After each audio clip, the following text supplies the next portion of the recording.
Hello. Hello, Sarah. Childcare.co.uk members are asking a lot of questions about the changes we're all facing from September. Yes. We will have, get my paper straight, a new EYFS. Yes. We will have a new Development Matters, non-statutory, 77 pages. We will have a new Birth to 5 Matters, non-statutory, 128 pages. Yes. How do they all fit together? What do we need to do? Well, we put our heads together and we decided to get the answers directly from the project lead for Birth to 5 Matters. Thank you. Hello, Nancy, and welcome. Hello, I'm really glad to be here and glad to be able to answer some of these questions, which I know are sending people's heads buzzing about. We've got a lot. What do we use? How do we use it? So yeah, very glad to explain some of that. Do you want me to just tell you how I see it all fitting together? Yeah. You can do, yes, please. Okay. Well, the statutory framework is the law we've had the early adopter version, so we've known what it contained for a year or so, and that grew out of the government consulting and deciding what they wanted to do, and that will be the legal requirements that we all adhere to from September. It actually doesn't say very much in terms of your practice. So when you think, well, what is the EYFS? Well, actually, the legal part of the EYFS that we all are bound to follow, that we have a duty to, is only that statutory framework. And all it says about learning and development is there are 7 areas of learning and development, and we know what those are. They haven't changed. It doesn't break that down. It doesn't give you any aspects within it. So it just says communication and language. It doesn't say understanding or speaking or anything like that. So 7 areas. And then it also gives you an educational program for each one. The educational program is a few sentences, like a little paragraph for each area of learning. But because it's covering activities and kinds of things you should be doing from birth all the way to the end of reception, obviously it doesn't have much detail. It's very broad. So it's got 7 areas, educational programs. And it says that we have characteristics of effective learning, but it doesn't tell you anything really about that. No, it says characteristics of effective teaching and learning. Doesn't say much about that either. And then it has the early learning goals. But it's very clear that the early learning goals are for the end of reception only. And it says explicitly they are not to be used as a curriculum. So in effect, they're just a check at the end, and we're not supposed to base our work around them. So what it comes down to is 7 areas of learning, educational programs, and a nod to the characteristics. So that's all. And that doesn't tell you very much about how you might work and what you might do for children. And so that's a skeleton. And then it's up to us to put the flesh on it and bring it to life. And that's what the non-statutory guidance is for. It's help for practice. And so, what might that look like? How might we do it? So Development Matters, do you want to hold that one up again so people know which one we're talking about? That one, the government has put out as non-statutory guidance. And they've said, well, we'll give you some support to think how you might do what you need to do. Yep, Development Matters, non-statutory curriculum. Yep, so it's optional. It's not part of what you have to do. Well, the Early Years Coalition, which is a group of 16 major national organizations, got together and said, okay, we've got that, but we think there's more that could be done. And we would like to really draw on expertise all across the early years sector and put together really rich source of information and guidance for practice to help practitioners as they implement their statutory duties. So that's where Birth to 5 Matters comes in. They said, let's get together and let's create it. And that is guidance by the sector for the sector. And just like development matters, it's non-statutory. So either of those you can use if you want to, you don't have to use. You could use both of them, you could use neither one of them. They're optional. Does that make it more clear, do you think? I think it does, yes, thank you. Why has the name changed? Because Birth to 5 Matters is based on Development Matters 2012, isn't it? Yes, it is. It is. It did grow out of that. And actually out of all of the EYFS guidance from 2008, from the original EYFS, which had practice guidance and was 117 pages long, because it didn't just have those areas of learning development. It talked about working with parents and child development and, you know, the broader picture. So Birth to 5 Matters has grown out of that. But we couldn't keep that name because the government created their new guidance and they called it Development Matters, even though it really isn't exactly in that same tradition, but they've used that name. So we had to have a new name. So we're calling it Birth to 5 Matters. But it does grow out of the 2012 Development Matters, yes. We've all loved that for 8 years, haven't we? So it's good to have something to start with, if you like. Yes, yes. And new EYFS, new everything. You know, you can hold on to it a bit. Yeah, nice to have some familiarity. On the other hand, we were aware that, you know, we've learned a lot in the last 10 years, 9 years, and there's new research and also new ways of thinking how we might work better. And so it was time to update it, to review and look, but not lose it. So we've kept a real familiar approach and kept the best aspects, but it's all been reviewed and updated by people who have expertise across in every area. Did I read there were 100 people involved just on the groups? Yes, yes. Organizing it. We started out thinking we want some working groups to bring in expertise, both academics, people who are doing the research and training practitioners, but we also want people who are working on the ground who learn through their experience with children. So practice expertise too. And we started thinking, well, what groups? Well, we do want a group on child development. We want a group on inclusion and SEND. We want a group on etc. learning environments, and they're expert groups for each area of learning. So by the time we put all those groups down, that was 20 groups, you know, experts on play, etc. And then all of the 16 organizations nominated experts from within their membership. And it ended up being 100 people scattered through those 20 groups. And they met by Zoom, as we're all on Zoom, and actually really interesting process of people probing their thinking and disagreeing sometimes and coming to what they could agree on. So we've ended up with something that has some common core principles across the early years sector that we can stand behind. Yeah. Quite a process writing it, very much writing by committee. And each working group also had a chance in the first draft to comment on every other working group's work. So, you know, we really worked together quite closely. There were quite a few childminders involved in the consultations and feeding back as well, weren't there? Yes, there were. We only had, I think, only one childminder in the working groups.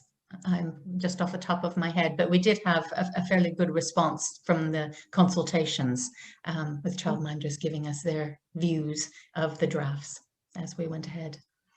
I like it. I've been reading it and I like it. I like the maths section, especially the way it's broken down into different aspects of maths. Although we've just said the EYFS doesn't break down the educational programs into aspects anymore. So what was the thought process behind keeping the aspects?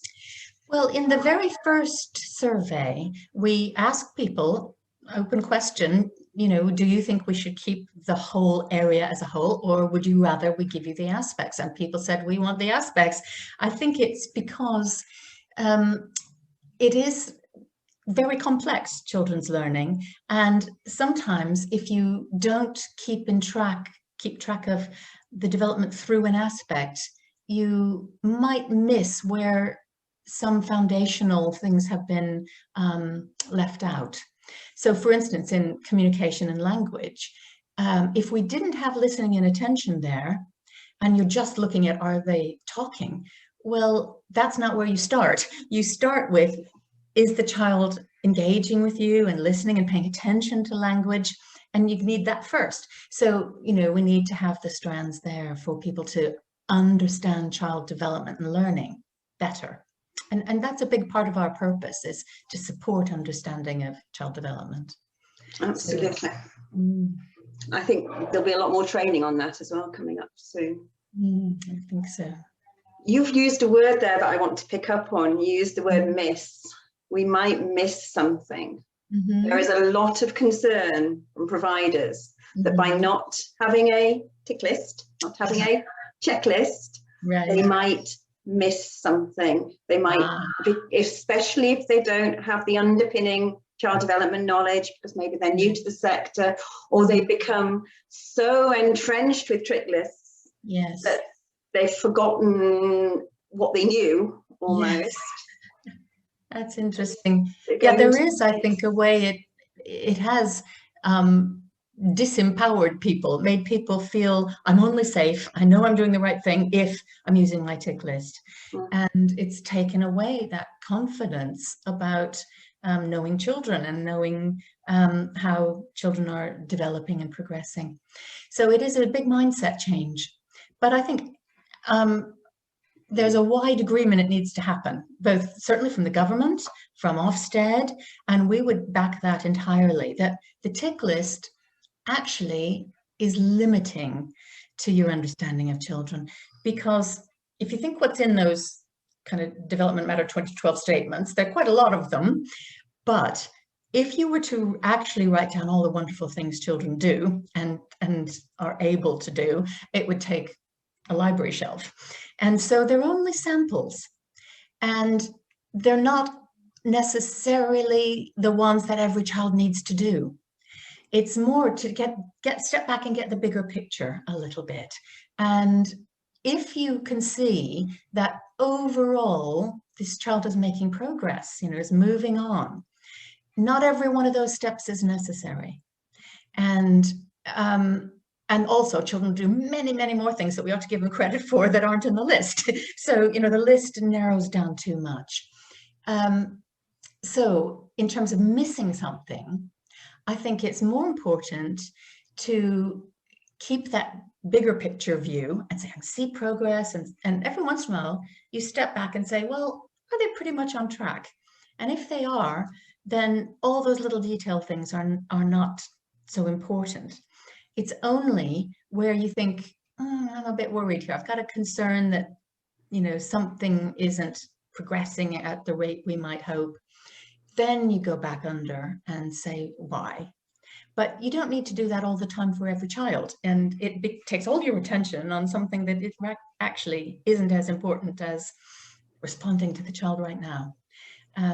So yeah, I think we need to be brave and let go of the tick list. But, you know, it does take bravery, but also makes you feel like, trust yourself, you know, yeah, that those things are all not essential. You know, the government is saying, we're not giving you the detail of something to tick off. We don't want you to do that. And that, you know, that's good advice. Absolutely. We've been campaigning for it for many years.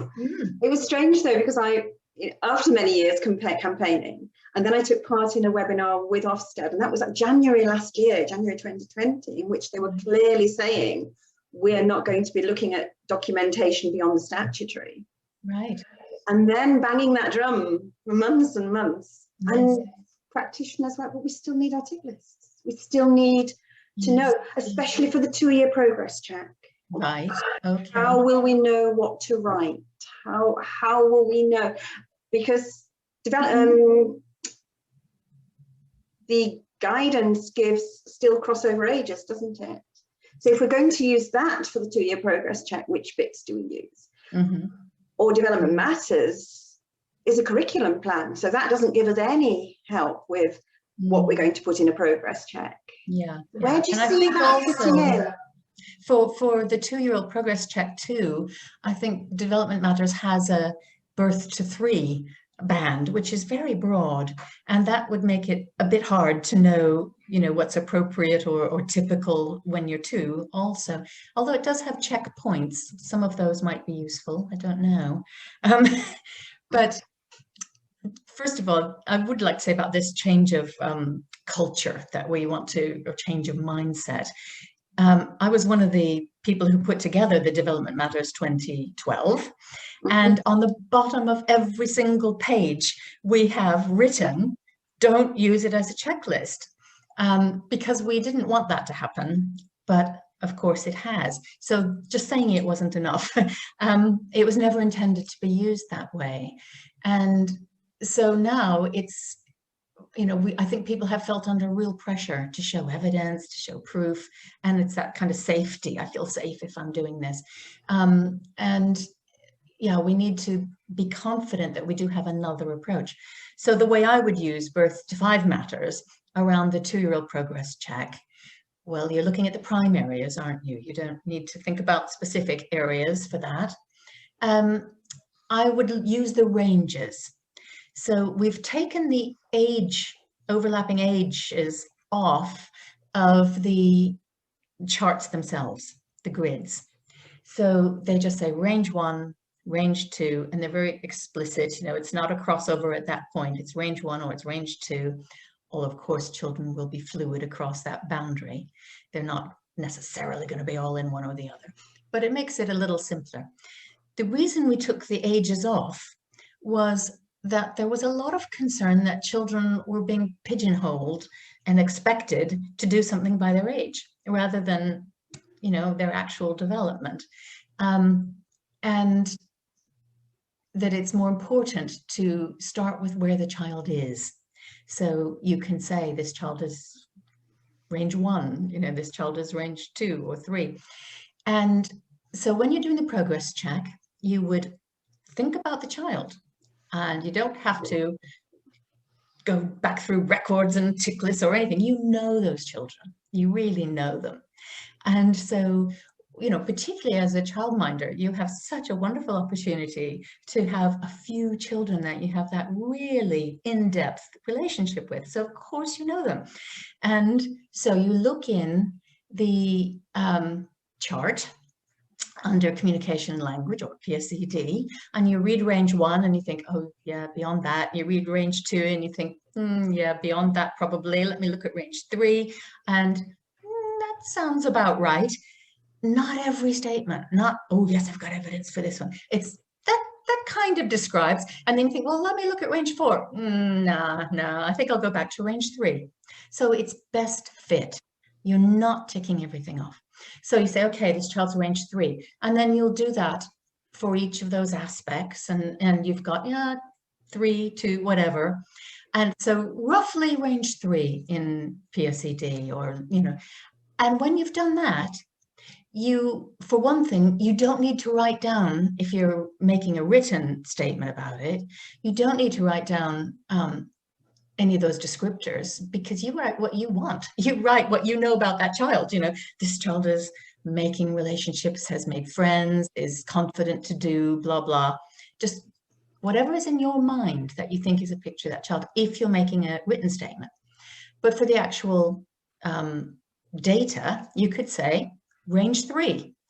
And if you want to know, is that on track for their age or not, then you go to the key page that we have in development, in birth to 5 matters, both in an inside page and open the back cover, and there it is for quick reference.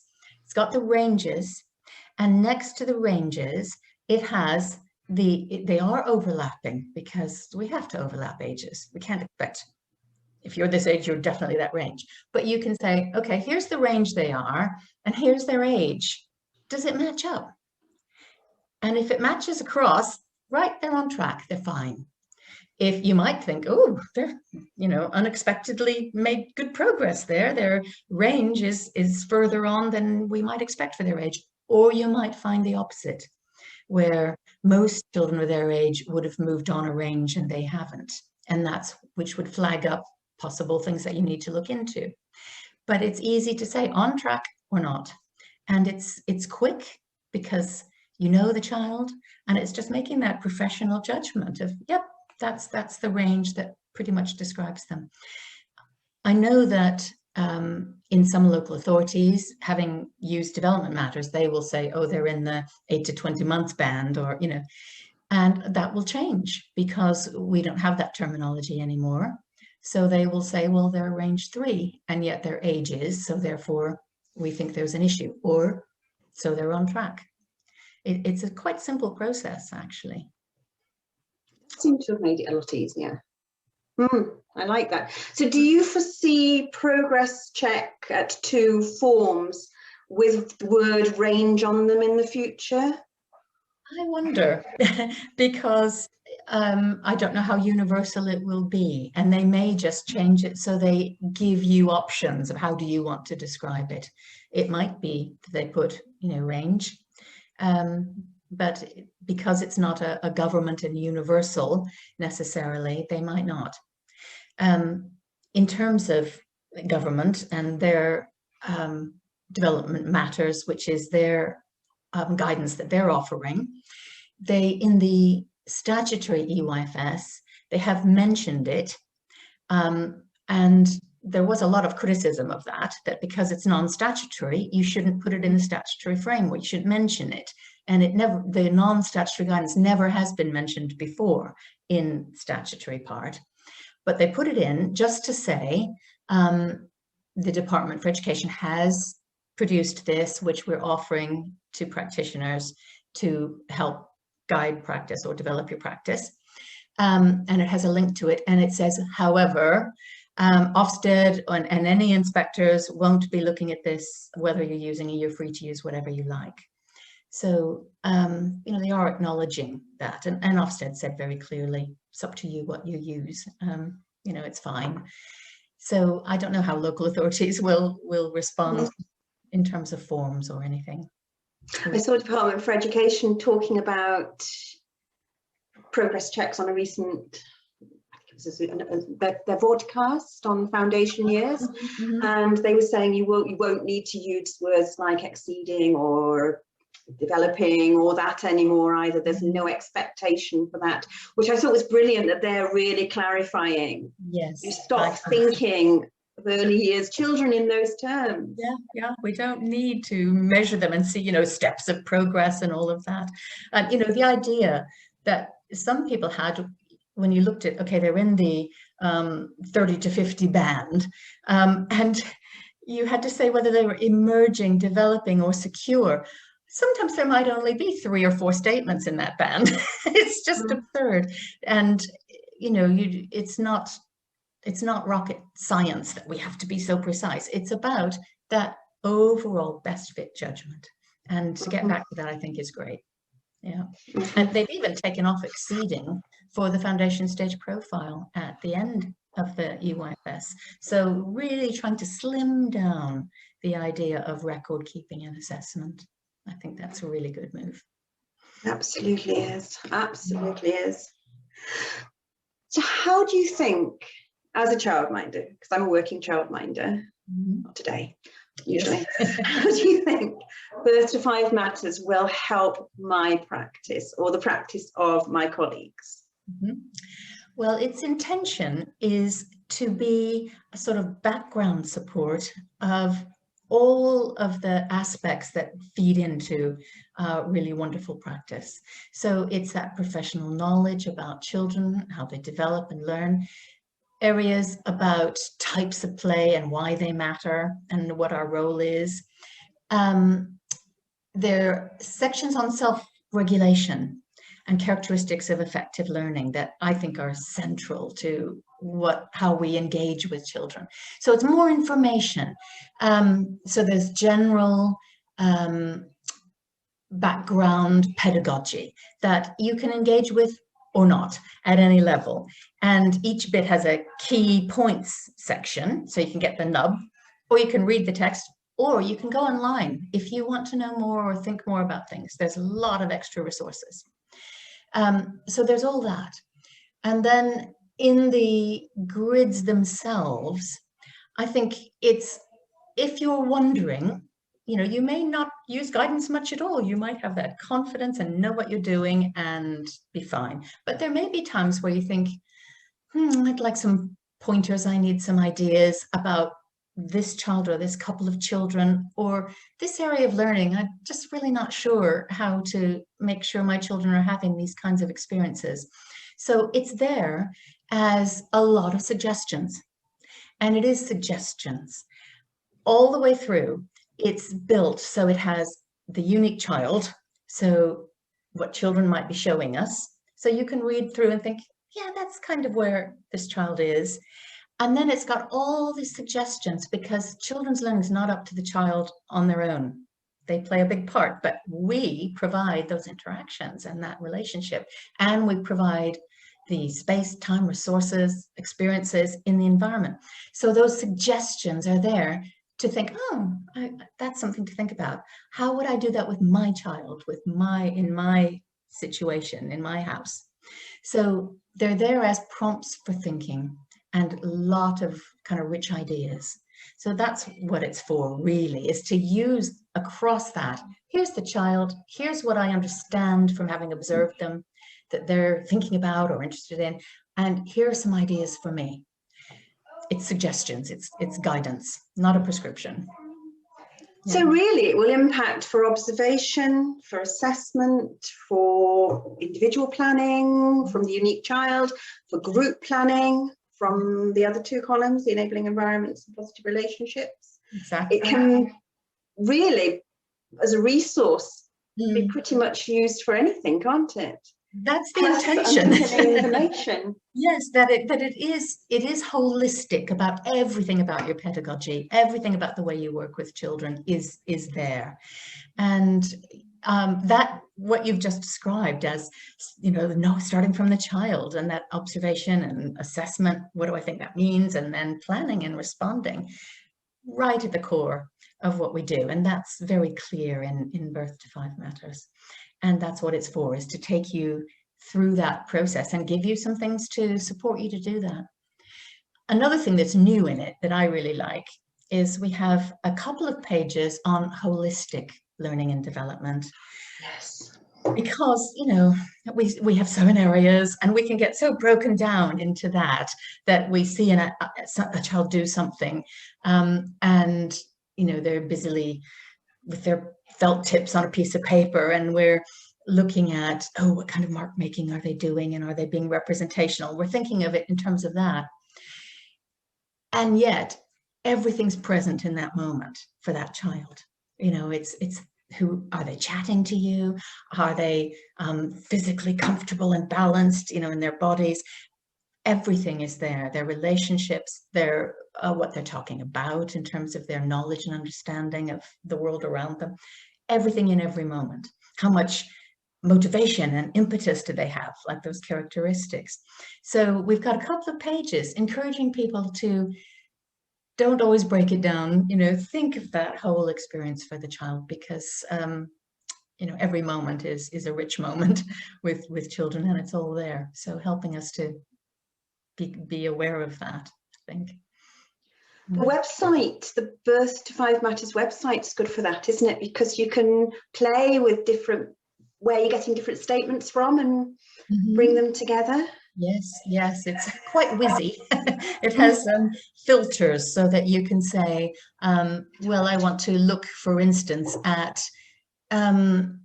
space, awareness of spatial relationships, that's in maths. Well, I want to link that across to the physical development. And are there things there? I want to look at both of those together because there is an overlap. And you can just click on those two and it'll come up with those two side next to each other. So, you can do any combinations you like. Yeah. Or you could follow it by, I want to know everything about making relationships from birth all the way through, and get everything else out of the way. I just want to know that strand. So you can choose how you want it to be displayed. Yeah. I've ordered my copy from Early Education. I think there are a few places selling them, aren't there? But they're not quite printed yet. No, that's right. Actually, we've had another advantage of having 100 people working on it.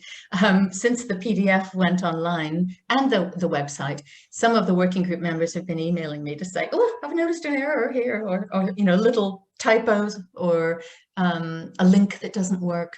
So we're kind of mopping up, and I think, maybe today it's going to be final copy that goes to the printers, so it will be soon. Exciting. Yeah. So yes, Early Education will be printing copies, and Early Years Alliance and the National Day Nurseries Association, they're all offering copies to their members, and it's basically cost price. And I think there's going to be a little bit of top-up money, less than £1 or something, £1-ish, that goes back to the Early Years Coalition, so they can continue some work over the next months in terms of offering training and dissemination. And there've been talk about whether there should be a version for parents, you know, that sort of thing. So it's not, it was initially, right, we'll get this done by the end of March and then the project's done. But they've realized, you know, there are other stages to go. So they will keep working together to bring those possibilities out. Colleagues were asking that question because Foundation Years published a guide for parents, didn't they, from the original Development Matters 2012. Yes. Little bees on it, if I remember. Yes, What to Expect When, it was called. Yes. And there was What to Expect When, that went through the charity, didn't it? But there was you know, in the EYFS where it says you must inform parents about the EYFS and how it's used in the setting. And there was a little leaflet from Foundation Years just to tell them that. Yes. The colleagues were wondering if something like that was going to be produced.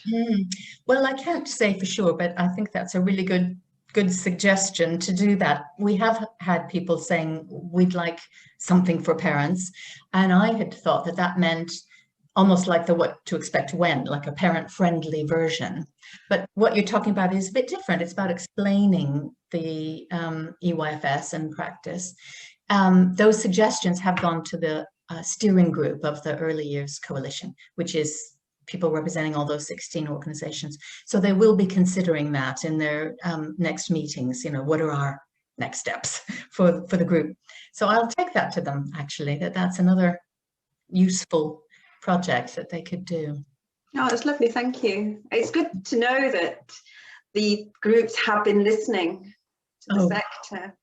Very much, very much. It's reassuring to know. Yes, it's quite a process, actually. After each of the consultations, we had 3 big online ones with, you know, hundreds of responses, nearly 1,700 in the first one, and not quite 400 in the others. And that generated so many comments because we asked them some things they could just say yes or no, or agree, disagree, and how much. But there were always open questions. So what have we missed? What could we do better? Hundreds of comments, and every single one we documented. We sent it to the relevant working group, and the working group had to say, yep, good idea, we're changing, we're adding that, or no, we don't agree because, and this is our evidence. So every single comment of all the hundreds was really taken seriously, because, you know, the sector has a lot to share and we wanted to listen carefully. Absolutely. Any closing comments from Nancy? Well, only that I hope that people will have a look, will engage with Birth to 5 Matters, and will find that it can be a useful support and, you know, a good friend on the side to dip into when there's something that you want to either think about a bit more or support your assessment, or all those purposes. And I hope it meets childminders' needs. And thank you. Nancy Stewart. Talk to you. Thank you. Nancy Stewart, thank you so much for engaging. We really appreciate it. Thanks. Bye.